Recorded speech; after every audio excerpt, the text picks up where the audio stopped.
করব হচ্ছে ছাতুর পরোটা, কিন্তু ময়দা দিয়ে না, আটা দেবো, একটুখানি নুন আর একটু এতটুকু চিনি দিয়ে দেবো, হচ্ছে লঙ্কার গুঁড়ো, একটু ধনে জিরের গুঁড়ো, একটু ভাজা গুঁড়োও দেবো, একটু দিয়ে দিলাম হলুদ গুঁড়ো অল্প, একটু দিয়ে দিচ্ছি নুন, আর দিয়ে দেবো হচ্ছে এই যে ধনে পাতা কুচনোটা, দিয়ে দেবো একটুখানি সাদা তেল। এটাও মেখে নেব, এটাও একটা ডো তৈরি করবো, আর এটাও এইভাবে শুকনো মেখে নেব।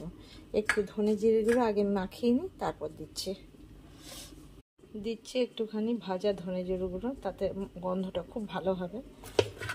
এবার এটাও এর সঙ্গে মিশিয়ে নেব। তো তেল নয়, ভাবলাম এই যে লঙ্কার আচারের এই মশলাটা একটু দিয়ে ভেতরে, তাহলে খুব সুন্দর মানে খেতে হবে। ব্যাস এইটুকু। এবার এটা এর সঙ্গে মিশিয়ে মেখে নেবো। এটা মেখে নিয়েছি। এটা সেই আমচুর পাউডার দিলেও যেরকম হয়, আমচুর পাউডারও দেওয়া যায়, তো আমার কাছে নেই, তো ভালোই হলো, হঠাৎ মনে পড়লো, তো একটুখানি আচারের এই মশলাটাও দিয়ে দিলাম, একটু করে লঙ্কার ছালও রয়েছে। তো যাই, এবার এই গোলাগুলো রেডি করে পুরগুলো ভরে রেডি করে নিই। এই যে 11টা গোলা হয়েছে, এরকম সাইজের গোলা করেছি।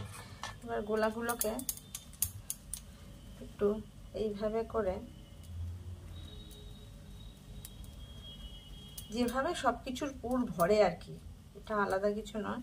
তো যাই হোক, কে ছাতুর পরোটা কখনো খেয়েছেন বা কে খাননি কমেন্টে জানাবেন, আর যদি না খেয়ে থাকেন এইভাবে একদিন ট্রাই করতে পারেন। যদি আচারের মশলা তেল না থাকে তাহলে একটু আমচুর পাউডার হলেও হবে, তা না হলে কিছু না দিলেও কোনো অসুবিধা নেই। আবার যারা আমিষ করে খেতে চান তারা একটু পেঁয়াজ কুচিয়ে দিলেও ভালো হয়, রসুন পেঁয়াজ কুচিয়ে দিলে। তো দেখুন, এই যে এইভাবে মশলাটা ভরে নিয়েছি।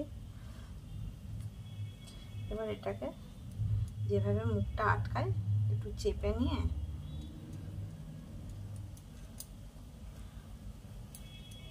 একটু মুড়ে দিলাম। এই যে এইভাবে সব রেডি করে নেবো, যেভাবে করে। এই যে একটা বেলে বসিয়েছি, বেলাটা কেমন হয়েছে দেখুন, একটু কিন্তু কোথাও ফাটেনি। এইভাবেই সবগুলো দেখবেন, মানে কথা দিচ্ছে এইভাবেই বেলে তুলবো সবগুলো, একটাও ফাটবে না। তো এরকম করে শুকনো আগে একটু ভেজে তুলে নেবো, তারপরে তেল দেবো। শুকনো কড়াইয়ে আবার দিয়ে দেবো তেল। এবার অল্প করে করে সেঁকে তুলবো।